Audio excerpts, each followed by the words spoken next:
Hello friends, मैं Sushma Kuhad. Welcome to my channel. Friends, इस channel पर ये जो एक्सेल साइज फुल बाजू जेंट्स जैकेट को मैंने बिल्कुल स्टेप बाय स्टेप सिखाना शुरू किया हुआ है। आज इसका ये पार्ट नंबर 6 है और आज इसकी ये लास्ट वीडियो है।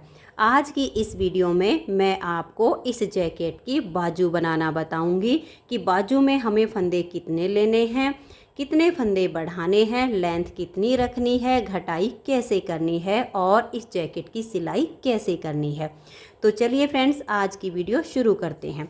तो ये देखिए फ्रेंड्स, दोनों बाजू इसकी मैंने कंप्लीट कर ली हैं। इसकी बाजू में मैंने यहाँ पर लिए हैं 46 यानी 46 फंदे, क्योंकि ये जो हमारा डिज़ाइन है, इस डिज़ाइन को बनाने के लिए हमें 4 के मल्टीपल प्लस 2 फंदे एक्स्ट्रा लेने होते हैं। तो 11 गुना 4 करते हैं तो 44 यानी 44 और उसमें 2 फंदे एक्स्ट्रा। तो फिर उसमें हमारा ये डिज़ाइन इस तरह से एडजस्ट हो गया है। डिज़ाइन इसका मैं पहले ही आपको बनाना बता चुकी हूँ। पार्ट 1 में भी इसका डिज़ाइन बताया है, पार्ट 2 में भी बताया है। तो डिज़ाइन तो आप अगर बिल्कुल पहली बार ये वाली वीडियो देख रहे हैं तो चैनल पर जाइए और बाकी के 5 पार्ट आप देखिए। पार्ट 1 में आपको ये डिज़ाइन सीखने को मिलेगा। और फिर इसकी जो हमने लेंथ बनाई है, ये देखिएगा, ये मैंने बॉर्डर की लेंथ 3 इंच तैयार की है। पूरी 3 इंच हमारी लेंथ बनती है, ये देख लीजिएगा। 3 इंच बॉर्डर बनाने के बाद फिर इसमें हमने यहाँ पर 5 फंदे बढ़ाए हैं। 46 फंदे हमने यहाँ डाले थे बॉर्डर में, 5 फंदे हमने बढ़ाए। एक फंदा हम यहाँ कोने पर बढ़ाएंगे, फिर इसमें 5-6 फंदे बुनने के बाद एक फंदा यहाँ बढ़ा देंगे। एक फंदा ठीक बीच में बढ़ाएंगे, फिर यहाँ एक इधर के कोने पे बढ़ेगा और एक 5-6 फंदे से पहले एक फंदा यहाँ बढ़ेगा। तो 5 फंदे बढ़ाने से आपके पास हो जाएंगे 51 यानी 51 फंदे। फिर आप इसमें 5 से 6 सिलाइयाँ बनाइए और उसके बाद एक फंदा यहाँ से और एक फंदा यहाँ से बढ़ा दीजिए। उसके बाद आप 4 से 5 सिलाइयों का बीच में गैप रखिए और फिर एक फंदा यहाँ से बढ़ाइए और एक फंदा यहाँ से बढ़ा दीजिएगा। ऐसे ही आपको इसमें फंदे बढ़ाते जाना है।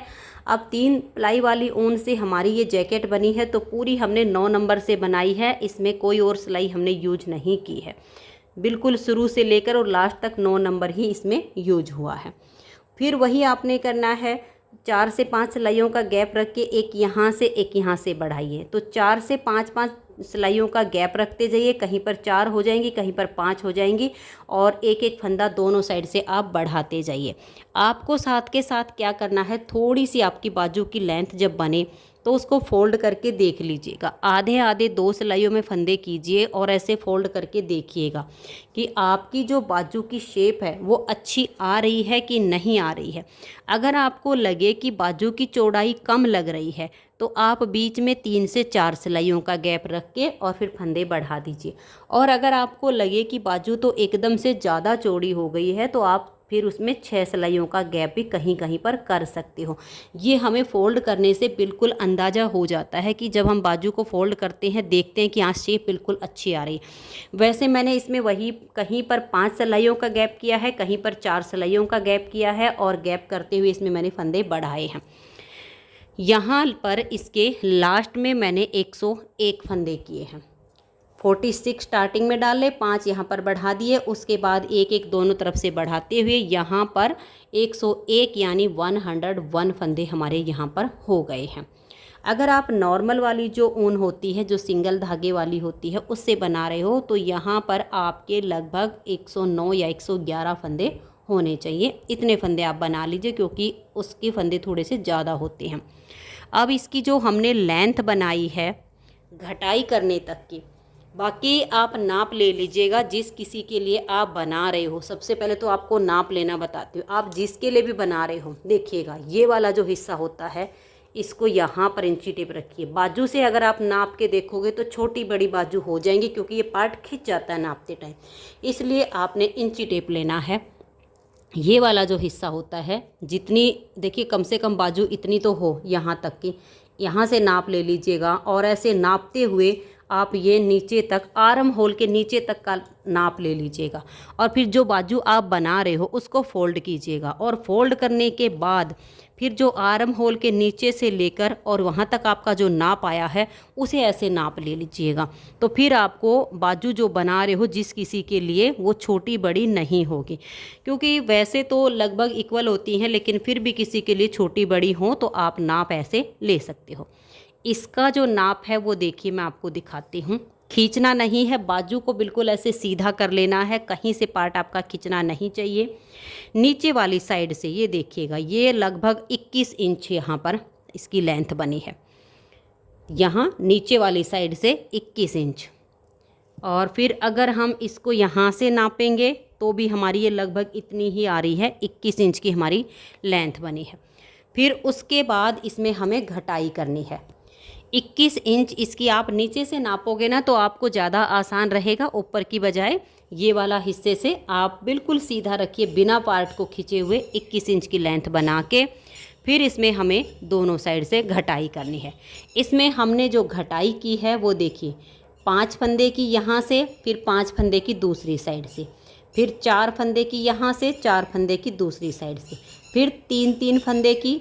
उसके बाद हमने 2-2 फंदे की घटाई की है 7 बार। तो ध्यान से देख लीजिए, 5 फंदे की घटाई कीजिए, 4 फंदे की घटाई कीजिए, फिर 3 फंदे की कीजिए। उसके बाद 7 बार 2-2 फंदे की घटाई कीजिए दोनों साइड से। फिर एक बार एक फंदा यहाँ से और एक फंदा यहाँ से।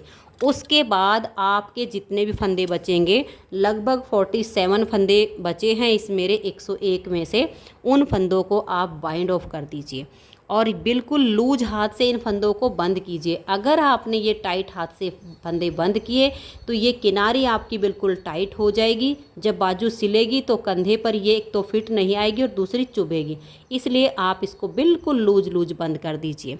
अब टोटल जो इसकी लेंथ बनी है बाजू की, वो मैं आपको नाप के दिखाती हूँ, ऊपर तक हमारी कितनी लेंथ हुई है बाजू की। 21 इंच पे हमने इसकी घटाई की है और जो हमारी टोटल लेंथ बनी है वो देखिएगा, ये हमारी लगभग 24 इंच बनी है। लगभग 24 इंच हमारी इसकी टोटल लेंथ बनी है।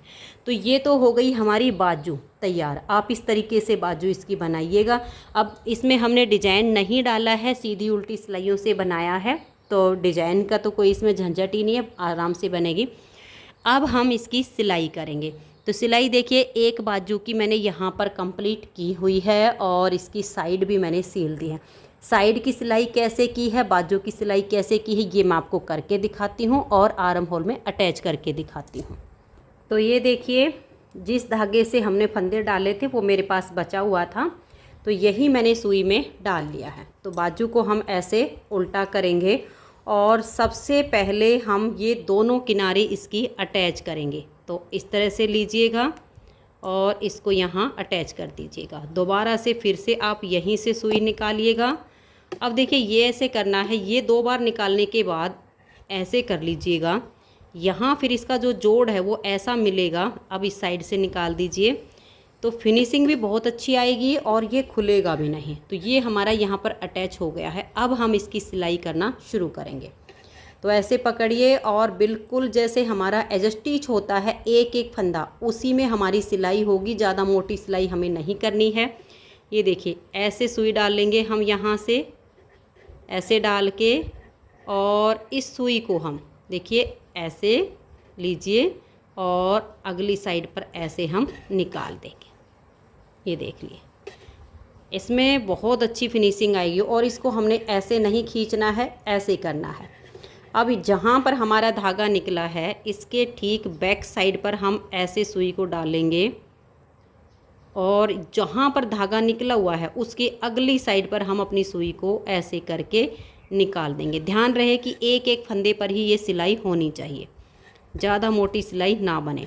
इसको ऐसे खींचने की बजाय आप ऐसे खींचिएगा, फिर ऐसे पकड़ लीजिएगा और जहाँ पर हमारा धागा निकला है उसकी बैक साइड, ये देखो पीछे की तरफ, ऐसे सुई डालिए यहाँ से और इसकी अगली तरफ सुई को ऐसे निकाल दीजिए। ऐसे जब आप इसके दोनों साइड के पार्ट की बाजू की सिलाई करोगे तो इसमें जो फिनिशिंग आएगी वो बिल्कुल जैसे मशीन की सिलाई होती है ऐसी आ जाएगी। ये देखिएगा, फिर से हम ऐसे ही निकालेंगे, ऐसे। एक बार फिर से देख लीजिए, जहाँ पर आपका ये धागा है इसके इस वाले सिरे पर ऐसे पीछे की साइड से सुई डालिए और इसके अगली साइड ऐसे निकाल दीजिए। तो ऐसे आपने इसकी सिलाई करनी है। अब एक और आपको बताती हूँ, देखिए अगर आप मेरी तो देखिए इसमें हैबिट हो चुकी है, इसलिए मुझे इसमें मार्कर वगैरह लगाने की ज़रूरत नहीं पड़ती है। अगर सीलते टाइम आपको लगे कि पार्ट जो है ऊपर नीचे खिंच जाते हैं, क्योंकि अगर ये पार्ट थोड़ा सा खिंच गया, ये सिकुड़ गया तो फिनिशिंग नहीं आएगी। दोनों पार्ट को पहले ऐसे मिला लीजिए, या तो जो हम सिलाई लेते हैं जिससे हम नीटिंग करते हैं वही वाली सिलाई ऐसे करके आप डाल सकते हो इस तरीके से, या फिर आपके पास जो मार्कर वगैरह हो बीच बीच में वो लगा दीजिए। सेफ्टी पिन हो तो सेफ्टी पिन लगा दीजिए। जब ऐसे करके सिलाई करोगे तो कोई सा भी आपका ऊपर नीचे का जो पार्ट है वो खींचेगा नहीं और फिनिशिंग उसमें अच्छी आएगी। तो इस तरीके से हमें इसकी जो है दोनों बाजू की और ये जो साइड वाली सिलाई है ये करनी है। तो मैं अभी इस बाजू की सिलाई कर लेती हूँ, फिर आपको मैं आर्म होल में अटैच करके दिखाती हूँ। तो ये देखिए फ्रेंड्स, एक साइड की बाजू इसकी मैंने आर्म होल में अटैच कर दी है। अब हम इसकी दूसरी साइड की बाजू को अटैच करेंगे। तो देखिए बाजू को सील के और आप इस तरह से सीधा कर लीजिए। अब हम देखिए इसको कैसे करेंगे।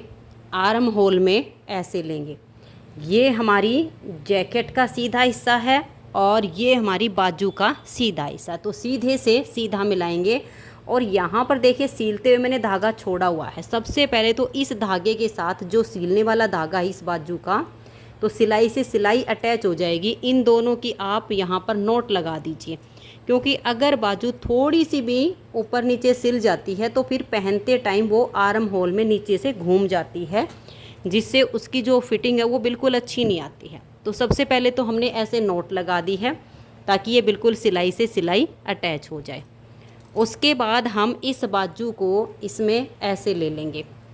यहाँ पर आपने जो है इस तरह से इसको ले लेना है। ये देखिएगा, इसको हम आर्म होल में पहले फिट करेंगे ताकि हमारी जो इसकी सिलाई करते टाइम हमें ये देखना ही ना पड़े कि कैसे अटैच होगा। एक बार पहले ही इसको सेट कर लीजिए, ऐसे मिलाइए बिल्कुल। देखिए ये हो जाएगा आपका इस तरीके से, ये आपकी बाजू इसमें अटैच हो गई है। अब आपने क्या करना है, या तो आप मार्कर ले लीजिए या सेफ्टी पिन ले लीजिए। एक यहाँ पर लगा दीजिए, एक यहाँ पर, एक यहाँ पर, ताकि सीलते टाइम आपकी बाजू ऊपर नीचे ना खिसके।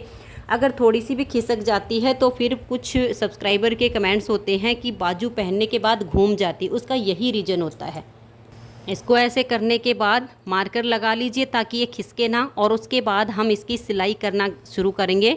जैसे हमने बाजू की सिलाई की थी ठीक वैसे ही करेंगे। सबसे पहले तो जो ये बाजू की और जैकेट की जो सिलाई है, यानी इसकी दोनों, इसकी भी सिलाई और इसकी भी सिलाई, इसमें से हम एक बार अपनी सुई को ऐसे निकालेंगे। वैसे हमने नोट लगाई है लेकिन फिर भी हम इसको सील कर अटैच करेंगे ताकि ये बिल्कुल भी ना यहाँ से खिसके, यहीं पर एकदम से पक्का हो जाए। तो यहाँ पर हमने ये देखिएगा इस तरीके से 2 नोट लगाई हैं। अब इसकी सिलाई शुरू करेंगे। ऐसे करके सुई डालिएगा, ये देखिए बिल्कुल एक एक फंदे में सिलाई होगी, और ऐसे करके अगली साइड पर आप इसको ऐसे निकाल दीजिएगा।